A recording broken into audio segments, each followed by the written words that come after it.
हर हर महादेव जय शिव शंभु। आज भाद्र मासेर शेष सोमवार, अति पवित्र এই ভাদ্র মাস। आज महादेवेर काছে এই বরগুলো চেয়ে নিন।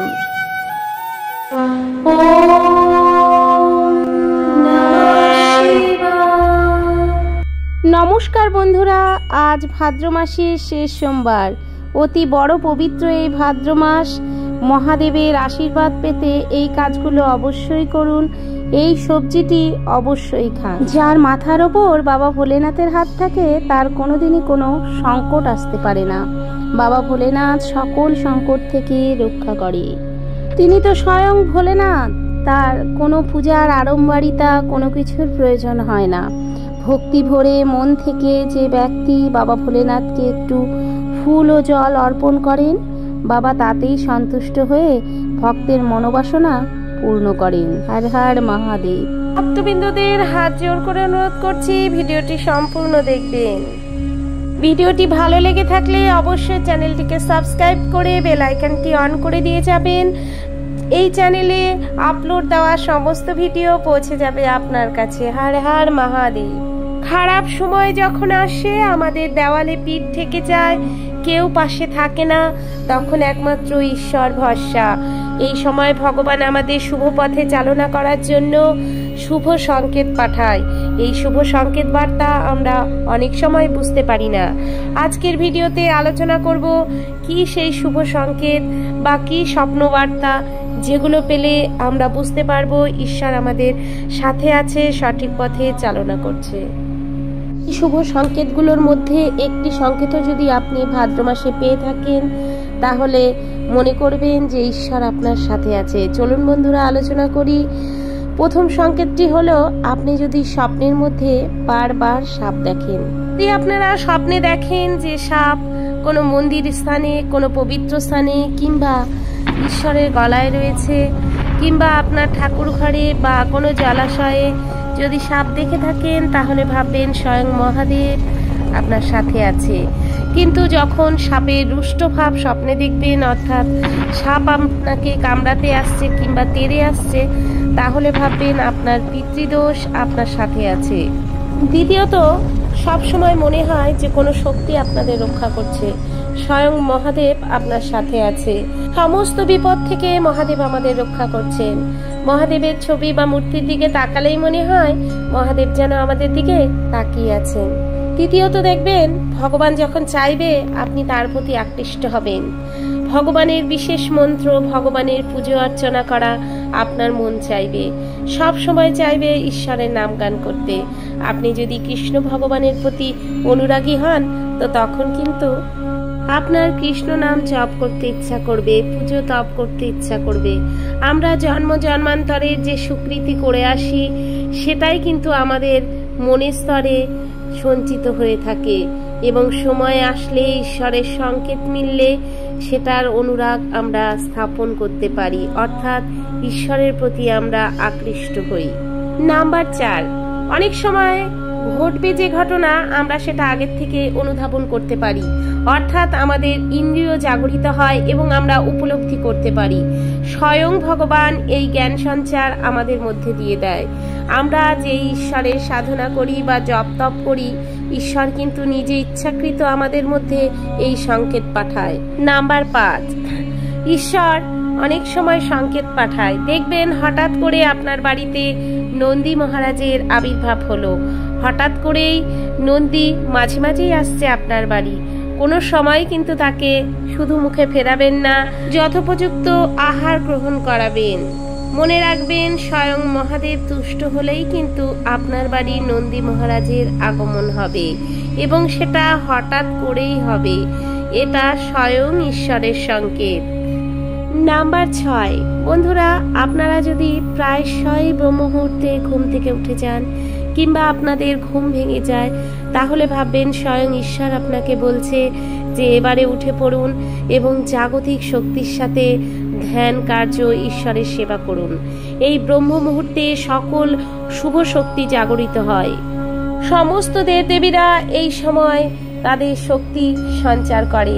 অতএব ব্রহ্ম মুহূর্তে যদি ঘুম ভাঙে তাহলে ভাববেন স্বয়ং ঈশ্বর আপনাকে সংকেত দিচ্ছে। ব্রহ্ম মুহূর্তে ঘুম থেকে উঠে স্নান সেরে আপনারা যদি মন্দির কিংবা বাড়ির গৃহে ভগবানের জপ তপ করেন, পুজো অর্চনা করেন, তাহলে দেখবেন সারা দিনের সমস্ত রকম পজিটিভ এনার্জি আপনার মধ্যে কাজ করছে। আপনার মধ্যে দিনে দিনে আধ্যাত্মিক উন্নতি হবে, তার সাথে আর্থিক উন্নতি এবং আপনার সংসারের সুখ শান্তি সমৃদ্ধি সকল শুভ কার্য হবে। নাম্বার 7, বন্ধুরা স্বপ্নে যদি দেখেন যে আপনি দেবদেবীর পুজো করছেন, জপ তপ করছেন, মন্দির দর্শন করছেন, তাহলে ভাববেন এটা ঈশ্বরের সংকেত ছাড়া কখনোই হতে পারে না। ঈশ্বর যখন আপনার মনে ভাবাবেগ উৎপন্ন করবে, ঈশ্বরের প্রতি আধ্যাত্মিক চিন্তা ভাবনা উৎপন্ন করবে, তখনই আপনি এই রকম স্বপ্ন দেখবেন। আপনার ওপর কি স্বয়ং ভোলানাথের আশীর্বাদ রয়েছে কিভাবে বুঝবেন? যখন ঈশ্বর সাধনায় আমাদের মন মগ্ন হয় তখন বাহ্যিক সাজসজ্জা আড়ম্বরিতা কিছুই আমাদের ভালো লাগে না। সব সময় ঈশ্বর চিন্তায় মগ্ন থাকতে ইচ্ছে করে। এই ঈশ্বরপ্রেমী ব্যক্তিরা কোনোদিন কোনো পশু পাখি জীবজন্তুকে আঘাত করে না, প্রাণের চেয়েও বেশি ভালোবাসে। মহাদেবের হাত যাদের ওপর থাকে তারা কোনোদিন অন্যকে ছোট করে না, কোনো কটূক্তি কথা বলে না। ধন সম্পদ আড়ম্বরিতা বাড়ি গাড়ি কোনো কিছুই তাদের ভালো লাগে না, সব ফ্যাকাশা লাগে। একমাত্র ঈশ্বরের প্রতি ভরসা রেখে তারা এগিয়ে যেতে পারে। বাবা ভোলেনাথ স্বয়ং বলেন যে যে ভক্তি ভরে মন থেকে আমাকে ডাকে, আমার পুজো করে, তাদের পৃথিবীর কোনো শক্তি নেই শুভ কাজ থেকে তাদের আটকাতে পারে। ভাদ্র মাসের শেষ সোমবারে মহাদেবকে পুজো দিয়ে অবশ্যই মৃত্যুঞ্জয় মন্ত্রটি অবশ্যই পাঠ করবেন।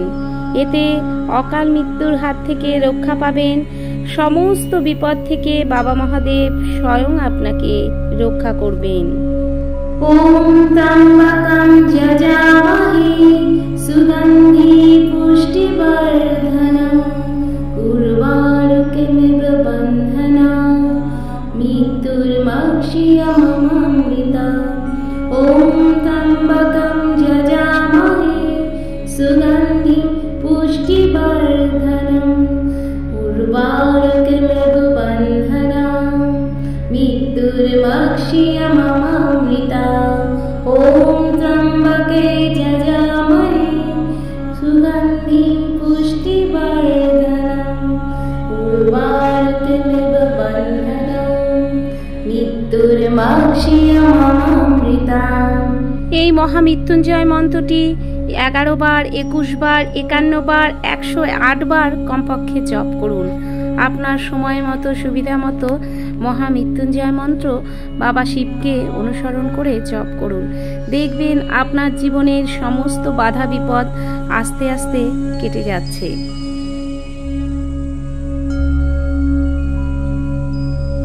ভাদ্র মাসের সোমবারে কিছু কিছু কাজ একদমই করবেন না, যেমন ক্ষৌর কার্য করা, চুল কাটা, আমিষ খাবার খাওয়া, এইসব কখনোই খাবেন না।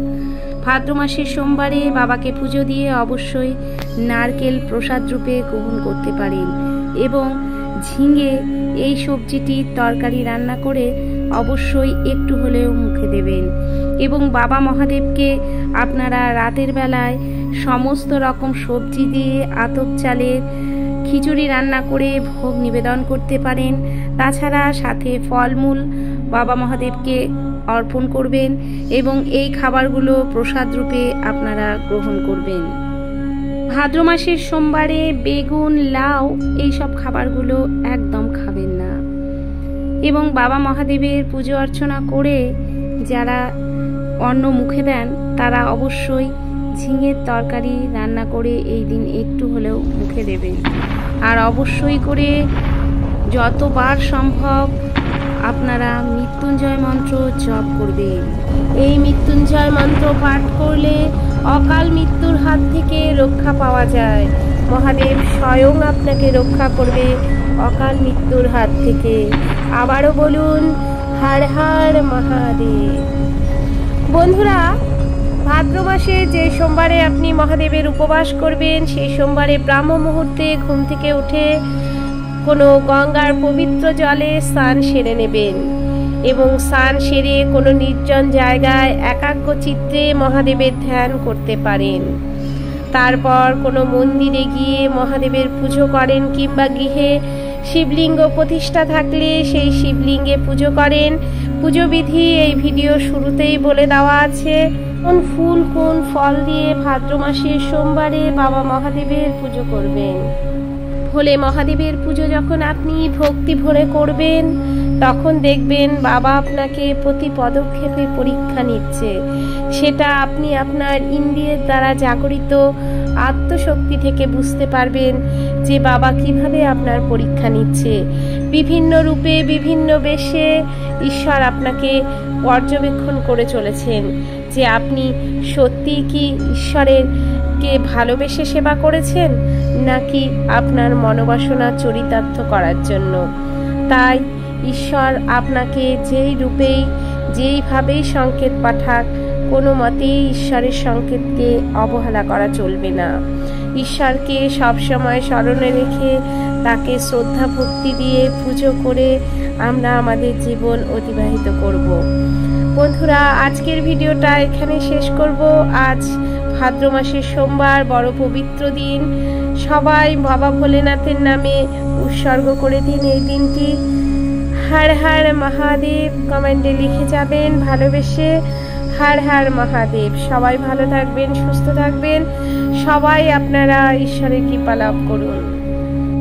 বন্ধুরা, ভিডিওটি যদি আপনাদের ভালো লেগে থাকে অবশ্যই ভক্তি ভরে কমেন্টে লিখে যাবেন হর হর মহাদেব।